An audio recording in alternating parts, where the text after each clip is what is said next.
66%. C'est le chiffre que la médecine ne parvient pas à expliquer entièrement. Une étude des Instituts nationaux de la santé a suivi plus de 370 000 couples âgés en France. Et ce qu'ils ont découvert est troublant. Dans les 3 premiers mois suivant le décès d'un conjoint, le partenaire survivant a entre 30 et 90% de chances de mourir également.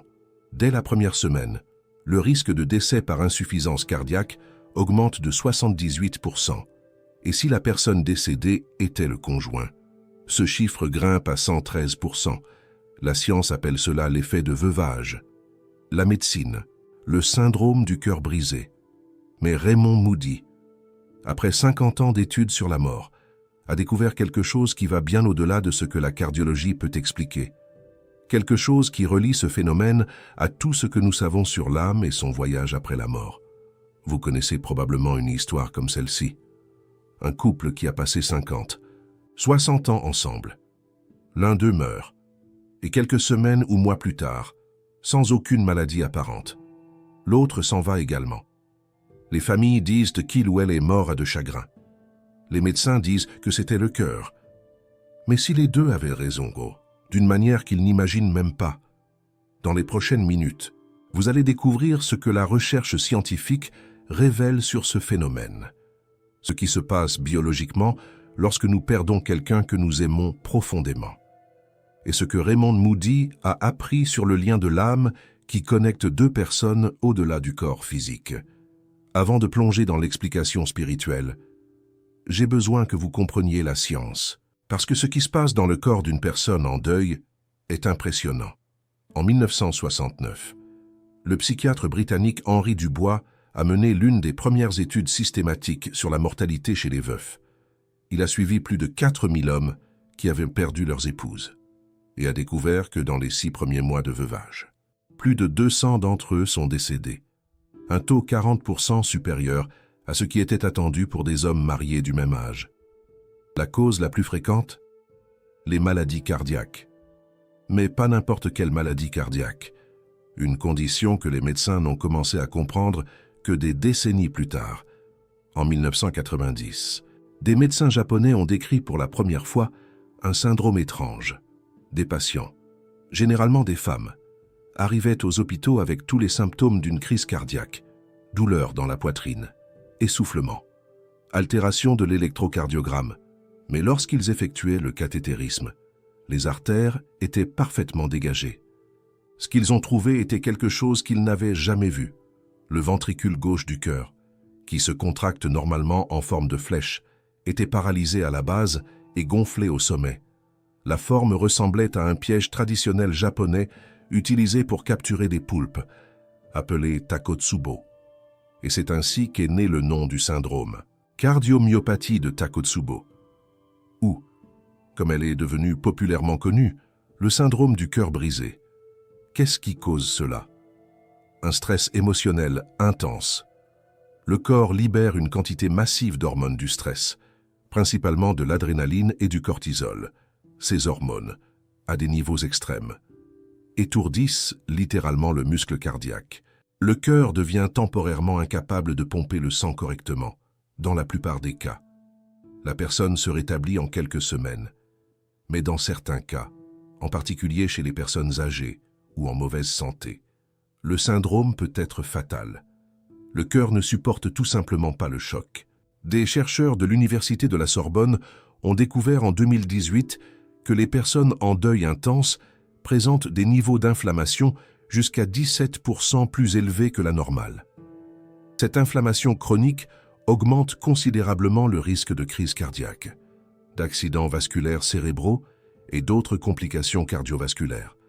Mais c'est ici que l'histoire devient intéressante, parce que la science peut expliquer le mécanisme biologique, elle peut mesurer les hormones, l'inflammation, les altérations cardiaques, ce qu'elle ne peut pas expliquer. C'est pourquoi certaines personnes sont tellement dévastées par la perte que leur corps cesse tout simplement de vivre. Et c'est ici que Raymond Moody entre en scène. Moody a passé des décennies à étudier les expériences de mort imminente. Et l'un des éléments les plus constants que les gens rapportent est la rencontre avec des êtres chers décédés. Des maris voient leurs épouses. Des épouses voient leur mari. Des parents voient leurs enfants. Et ces réunions sont décrites comme des moments de joie indicibles. Mais Moody a remarqué quelque chose d'autre. Beaucoup de personnes qui ont vécu des expériences de mort imminente ont rapporté qu'elles ne voulaient pas revenir. Pas par peur de la vie, mais parce qu'être avec leurs êtres chers de l'autre côté était tellement complet, tellement parfait, tellement satisfaisant que l'idée de se séparer à nouveau était presque insupportable. Cela a conduit Moody à une hypothèse provocatrice.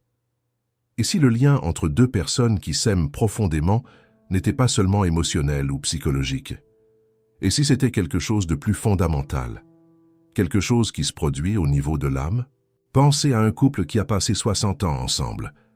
Ils ont partagé des joies et des tristesses, ont élevé des enfants, ont affronté des crises, ont construit une vie.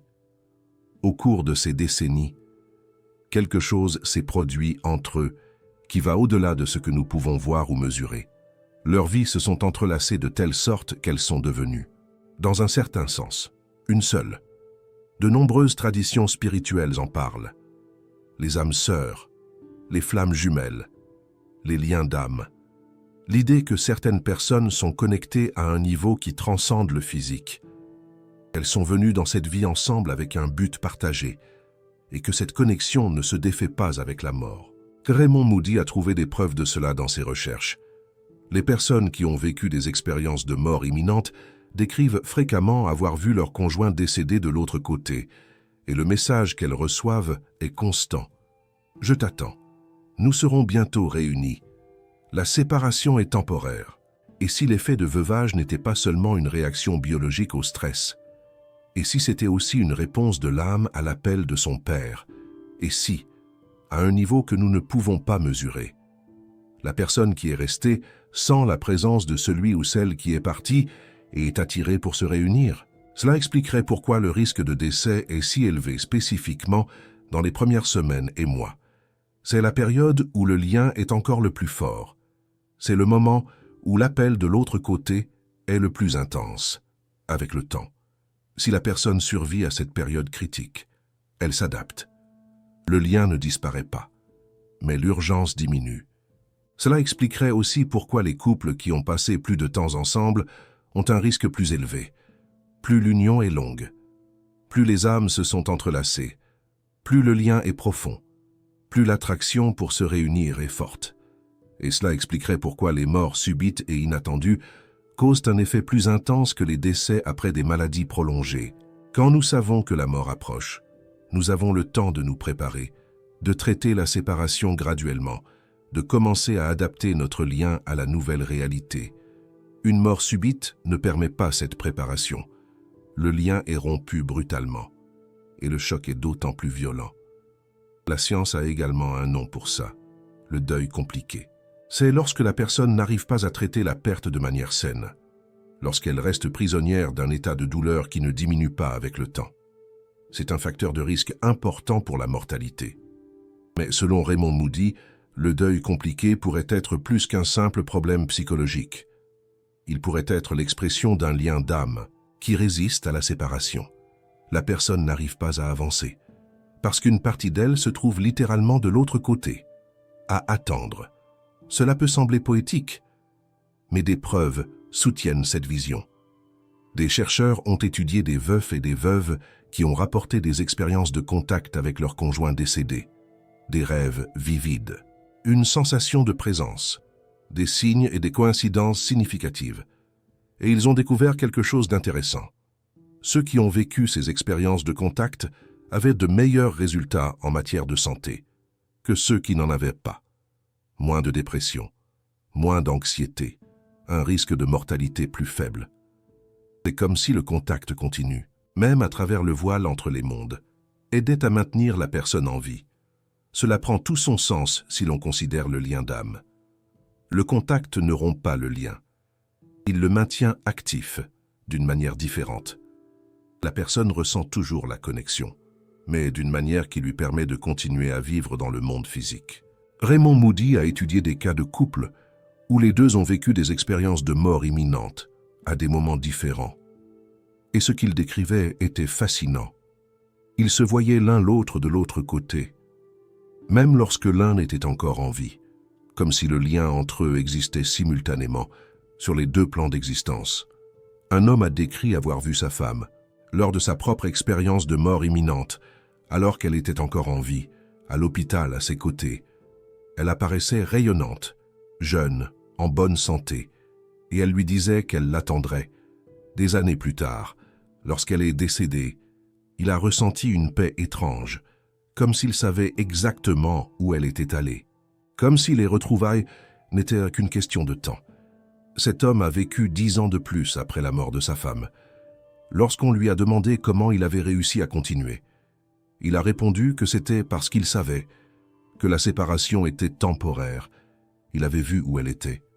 Il savait que le lien entre eux restait intact, et cela lui a donné la force de terminer ce qu'il devait encore faire dans cette vie, maintenant.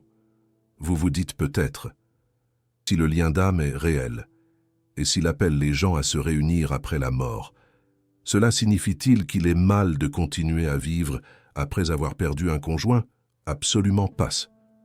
Raymond Moody souligne que chaque personne a son propre chemin, sa propre mission, son propre temps.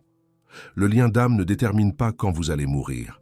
Il crée simplement une connexion qui transcende la mort physique. Certaines personnes ressentent cet appel intensément et partent rapidement. D'autres ressentent la connexion de différentes manières et continuent leur vie pendant de nombreuses années. Ce qui compte, c'est de reconnaître que l'amour véritable ne se termine pas avec la mort, que la séparation causée par la mort est réelle et douloureuse, mais aussi temporaire, que ceux que nous aimons profondément continuent d'exister quelque part, à attendre les retrouvailles. Vous venez de découvrir l'explication que la médecine ne peut pas donner à l'un des phénomènes les plus documentés de la science. Lorsque vous cliquez sur Super Thanks, vous soutenez la diffusion de cette perspective qui combine science et spiritualité. Les familles qui ont perdu des couples ont besoin d'entendre ça. Les veufs et les veuves qui sentent l'appel ont besoin de comprendre ce qu'il se passe. Votre geste aide ce message à aller plus loin.